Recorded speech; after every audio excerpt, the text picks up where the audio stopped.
Olá, cursistas! Bem-vindos e bem-vindas à segunda aula da disciplina de Análise Espacial de Polígonos. Eu sou a Flávia Feitosa e hoje vamos conversar sobre operações vetoriais de sobreposição e faixas de distância. Bom, na primeira aula da disciplina, eu comentei que a análise espacial pode abranger distintas abordagens e que uma delas é a abordagem geométrica, e essa abordagem tem um caráter mais descritivo, baseado em critérios geométricos, nas relações topológicas entre objetos, e é uma abordagem que não envolve nenhum teste de hipótese formal, estatística, mas que é muito útil. Nessa abordagem geométrica é que se situam as operações de sobreposição de polígono e geração de faixa de distância, que são o tema dessa aula. Então vamos começar falando de operações vetoriais de sobreposição. Essas operações também são conhecidas como overlay e envolvem o uso de uma ou mais camadas de entrada, e é a partir da operação entre essas camadas que se gera uma camada de saída que representa uma nova informação, que é a informação de interesse para o analista. Aí uma dica muito importante, por isso o sinal de exclamação aqui. Nesse processo é essencial que todas as camadas envolvidas estejam georreferenciadas no mesmo sistema de projeção e coordenada, né? Bom, embora essa disciplina foque nas análises espaciais de polígonos, é o nome da disciplina, é bem importante destacar que as operações de sobreposição podem envolver distintos tipos de dados, pontos, linhas ou polígonos, e por isso está aqui indicado, elas podem ser operações de ponto em polígono, linha em polígono ou de polígono sobre polígono. A operação ponto em polígono, ela vai combinar uma camada de pontos com uma camada de polígonos, assim como está mostrando aqui a figura no slide, e a camada de saída são pontos de entrada que têm informações dos polígonos onde esses pontos estão situados, né? As informações desses polígonos dessa camada base. Por exemplo, vamos supor aqui que essa camada de pontos ela represente ocorrências de crimes e que essa camada aqui de polígonos representa bairros com seus atributos. Então, o que a gente pode ter nessa camada de saída? A gente pode ter os eventos de crimes, mas não apenas com as informações originais sobre crimes, mas a gente também pode trazer para essa camada de saída algumas informações sobre as características dos bairros, como, por exemplo, a renda média do bairro, as condições de infraestrutura e outra característica do bairro que seja de interesse do analista. Outro exemplo aqui, a gente pode ter interesse em saber qual é a renda média das áreas onde estão localizados os lançamentos imobiliários residenciais em São Paulo. Então, esses pontos aqui são os empreendimentos, né, residenciais de São Paulo.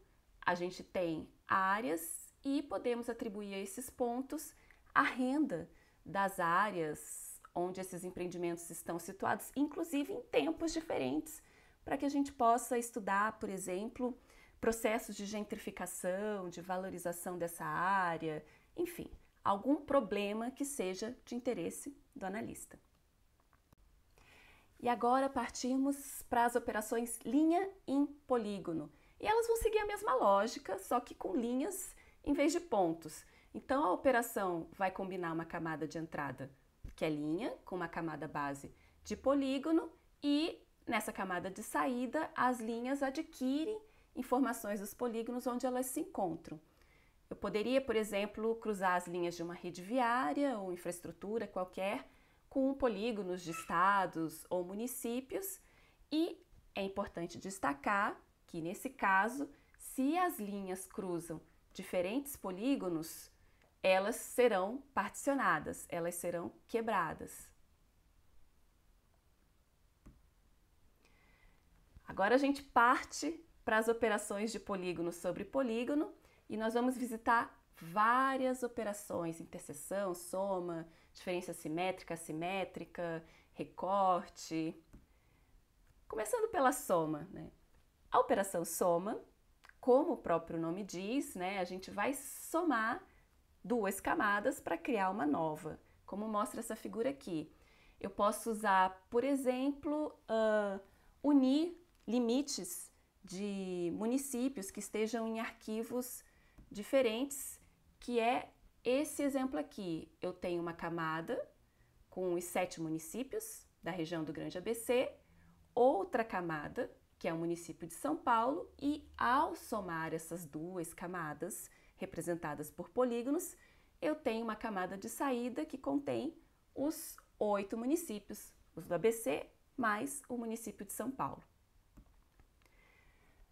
No exercício prático que eu deixei para os alunos com dados do portal GeoSampa, da Prefeitura de São Paulo, nós temos os polígonos das favelas, temos também polígonos dos loteamentos irregulares e a gente pode somar os dois para ter uma nova camada que une essas duas tipologias de assentamentos precários.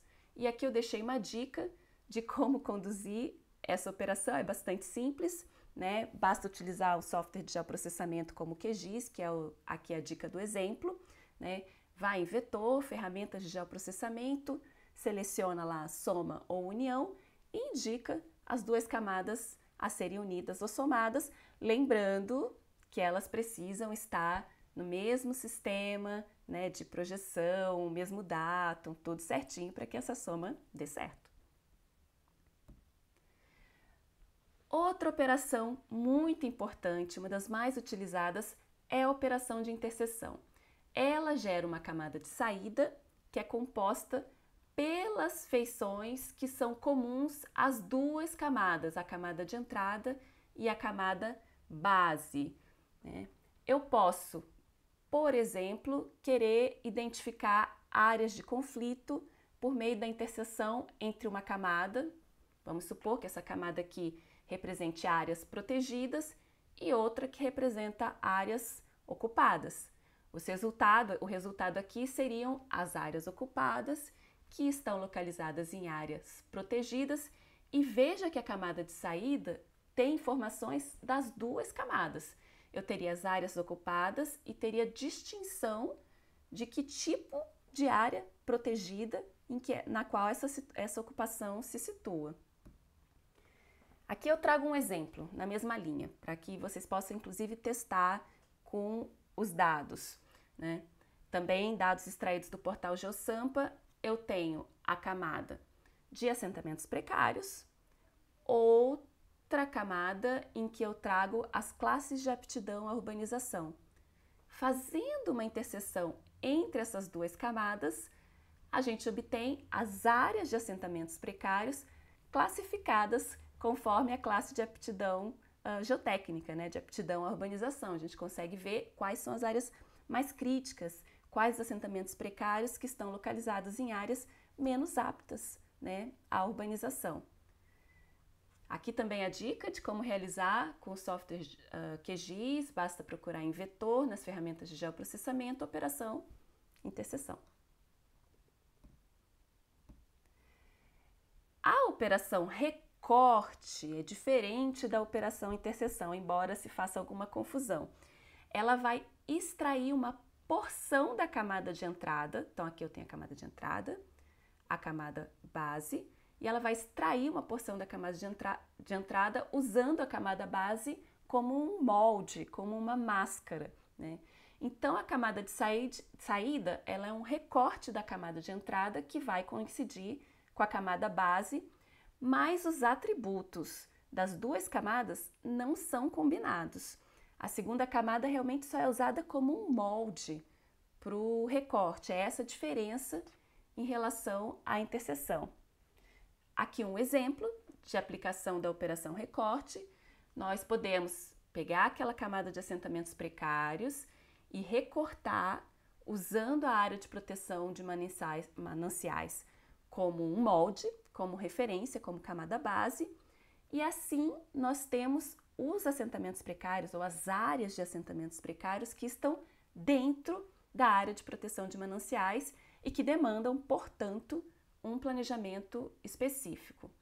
Aqui de novo a dica para recortar, a gente vai em vetor de processamento, em inglês clip, né? Reforçando aqui, notem que a operação de recorte e interseção tem diferenças. No recorte, só os atributos da camada de entrada está presente na camada de saída. Já na interseção, os atributos das camadas de entrada e da camada base, né, estão presentes na camada de saída.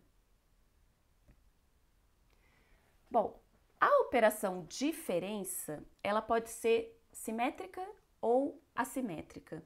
A operação de diferença simétrica, que está ilustrada nesse slide, ela é o oposto da interseção. Ela vai gerar uma camada de saída que é fruto da subtração de duas camadas, né? Ou seja, essa nova camada ela vai trazer apenas o que não é comum entre as duas camadas. Então, tem uma camada de entrada, uma camada base, e a camada de saída traz o que não é comum entre as duas camadas, mas vejam que a camada de saída traz elementos das duas camadas, né? Tanto da camada de entrada quanto da camada base. Já a diferença assimétrica, ela é o oposto da operação recorte.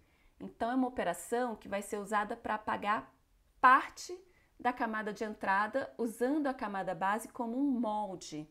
Ou seja, os atributos das duas camadas não são combinados. A camada de saída ela só traz elementos da camada de entrada, né, devidamente subtraído, né, a área da camada base. Aqui alguns exemplos de diferença, no caso de diferença assimétrica.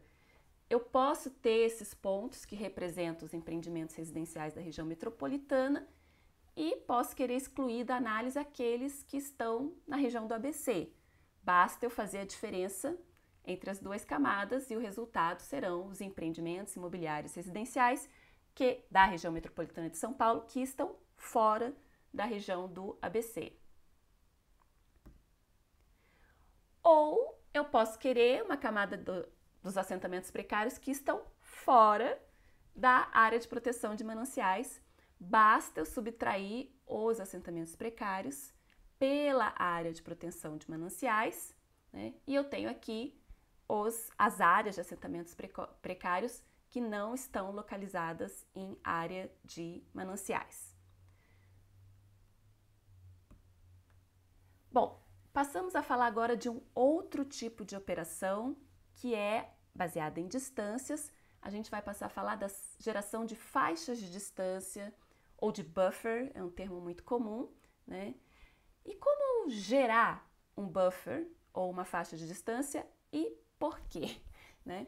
Aqui nós estamos tratando da geração de polígonos que representam áreas localizadas a uma determinada distância de uma feição de interesse. E, importante chamar a atenção, essa feição de interesse pode ser um ponto, pode ser linha, pode ser polígonos, assim como ilustra essa imagem aqui, ilustra faixas de distância geradas a partir de pontos, de linhas e de polígonos. Essas faixas de distância, elas podem ter uma largura fixa, por exemplo, eu quero uma faixa de 50 metros ao longo das vias carroçáveis, né? Ou podemos estabelecer que essas faixas de distância, o buffer, podem ter uma largura variável, né? E essa largura ela vai ser criada a partir de uma variável da tabela de atributos. Por exemplo, eu posso ter aqui, claro, esses cursos d'água estão um pouco retinhos, mas vamos supor que nós temos cursos d'água com larguras diferentes, e aí a gente pode definir a largura da faixa de preservação permanente das APPs conforme a largura dos cursos d'água. Então, é um tipo de aplicação que pode ser bem útil para definir as áreas de preservação permanente. As faixas de distância, elas também podem ser simples, como nessa figura aqui, ou elas podem ser múltiplas, né? E a múltipla pode ser útil para definir, por exemplo, supondo que esse ponto aqui do desenho, ele represente um estabelecimento que gera ruído, eu posso ter áreas com muito impacto, com médio impacto, com baixo impacto. Então, posso fazer esses níveis, né? Múltiplas faixas de distância. Aqui essas figuras exemplificam uma faixa simples, uma faixa de distância simples ao longo do curso d'água, ao passo que a segunda figura exemplifica faixas múltiplas de 100, de 300 e de 450 metros ao longo do rio. Outra opção que nós temos é a de não dissolver os limites entre as faixas de distância ou de dissolver esses limites. Então, dependendo do problema, uma solução pode ser mais adequada do que a outra. Aqui exemplos de trabalhos de alunos da UFABC que geraram faixas de distância de 50 metros ao redor de nascentes. Então, esses pontos são nascentes, né? Pontos que representam nascentes. Faixas de 50 metros, que representam áreas a ser protegidas. E aqui faixas de 30 metros ao longo de cursos d'água numa área de assentamento precário. Outro buffer importante para um diagnóstico, né, aqui no exemplo de um assentamento precário, são faixas de distância ao longo de um oleoduto e também acompanhando uma linha de alta tensão. E se a gente juntar tudo isso e mais um pouco, né, a gente pode ter um mapa de restrição à ocupação num assentamento precário. Nesse exemplo aqui, além de faixas de distância, os alunos incluíram polígonos que representam áreas de risco.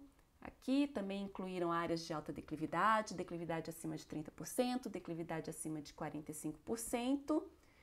E isso teve uma aplicação bastante útil num diagnóstico, né, que é de quantificar o total de domicílios em situação inadequada, uma informação crucial para um diagnóstico capaz de subsidiar, por exemplo, um processo de urbanização de favelas.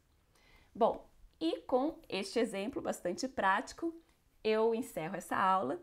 Eu espero que vocês tenham gostado e até a próxima!